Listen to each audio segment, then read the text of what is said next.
Welcome to the explainer. So, you know that feeling when your spoken English gets just a little bit stuck? Like when you're trying to tell a story about a plan that just didn't quite pan out? Well, if you've ever been there, you are in exactly the right place today. We're opening up what I like to call the ultimate conversational toolkit. We're going to master two absolutely essential past-based English structures that native speakers use literally all the time. Let's dive right into this. Here's our quick roadmap for today. We'll start with a missing plan problem, jump into the about to tool, then the supposed to tool, fix a few common mistakes, and wrap it all up with an idiom upgrade. All right, part one, the missing plan problem. This is such a universal frustration, and really understanding it is key to knowing exactly why we even need these grammar structures in the first place. Think about this for a second. Have you ever meant to do something like you're literally walking out your front door and suddenly your phone rings, or it just starts absolutely pouring rain and your whole plan is ruined? Or maybe you had this one specific task for work and it just totally slipped your mind. How do you naturally explain that without sounding clunky? Trying to force these situations into standard past tense verbs just doesn't quite work. That's exactly where our two tools for today come in to save the day. Moving right along to part two, the about to tool. So in a past context, saying you were about to do something means an action was gonna happen very, very soon, but it suddenly got interrupted or just didn't happen at all. It is the absolute perfect way to talk about a near future action in the past that got stopped right in its tracks. You're basically building up suspense right before the interruption hits. Honestly, it's one of my all-time favorite phrases for telling a good story. And the formula here is beautifully simple. You start with your subject, follow it up with the right past tense verb, so either was or were, throw in our magic phrase about to, and cap it off with the first form of your main verb. The one crucial rule you've got to remember is matching was or were to your pronoun. If it's I, he, she, or it, you use was, like I was about to go. But if your subject is you, we, or they, go with were. They were about to leave. It's simple, it's structured, and it works every single time. So where does this really shine in the real world? Well, we use it for interrupted actions, things that were supposed to happen immediately or a sudden change in a situation. Just picture grabbing your car keys and saying, I was about to go out, right when your friend unexpectedly knocks on the door. Or, she was about to speak, right when the microphone suddenly dies. It perfectly captures that exact split second of change. Plus, we can easily flip this around to keep our conversations super dynamic. Want to make it negative? Just drop not right after was or were. I was not about to give up. Need to ask a question? Simply swap your subject and the to be verb. Were you about to leave? Nailing these little variations is really going to make your spoken English sound incredibly fluid. Okay, part three, the supposed to tool. Now this one shifts our focus completely over to responsibility. While about to handles an interrupted action, supposed to in the past means something was expected, planned, or it was a duty that just wasn't fulfilled. We're talking about rules and expectations that fell short. Basically, an action that totally should have happened but just didn't.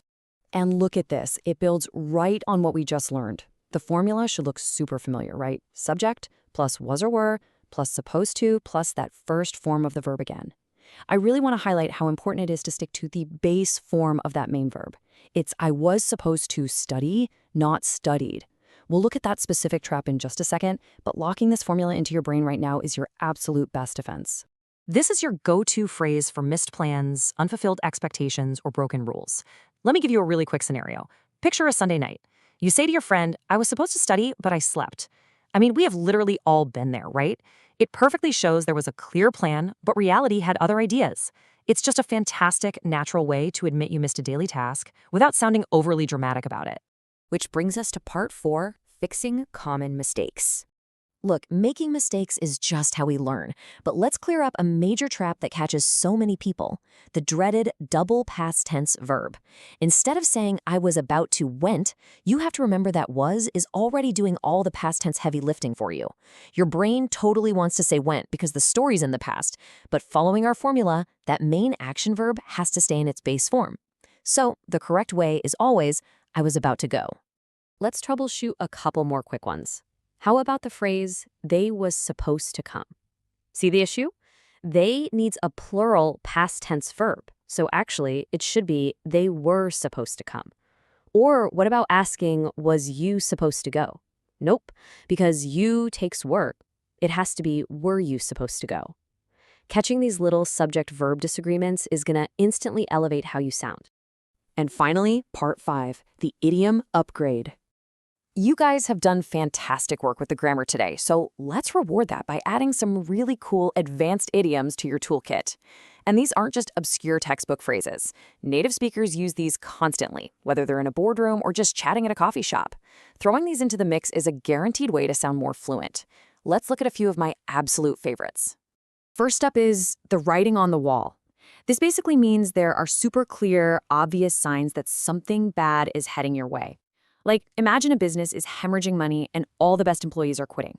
You might look at that and say, man, the company totally ignored the writing on the wall. It's just a really vivid way to describe a disaster that everyone absolutely should have seen coming. Next is a classic, a double-edged sword.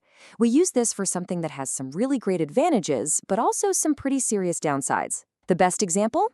Social media is a double-edged sword. I mean, it's awesome for staying connected, but it can also be a huge toxic distraction. It cuts both ways, just like a sword with two sharp edges.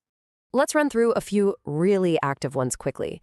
If you bring up a super controversial topic at family dinner, you might open a can of worms, meaning you just unleashed a whole bunch of messy new problems. If you start a brand new project with tons of energy, you hit the ground running. And my personal favorite, if someone is just rambling in a meeting, you might ask them to cut to the chase. It is the best possible way to say, hey, let's skip the fluff and get right to the main point. Real quick before we wrap, I just want to toss in a couple of bonus vocabulary words to round this out. Take the word blunt. It means being very direct, maybe even a little harsh, like she gave a really blunt answer. Or the word jeopardize, which means to put something at serious risk. Careless mistakes can jeopardize the whole project. Pairing punchy words like these with your new past tense structures, game changer. And that actually brings us to the end of our explainer. We've tackled the about to and supposed to formulas, cleaned up those tricky common mistakes, and loaded you up with some top-tier idioms. So I want to leave you with one final thought. Now that you've got these awesome conversational tools in your back pocket, what are you about to do next? Don't let this turn into a missed plan. I highly encourage you to use at least one of these phrases in a real conversation today. Thanks so much for hanging out and learning with me, and I'll catch you in the next explainer.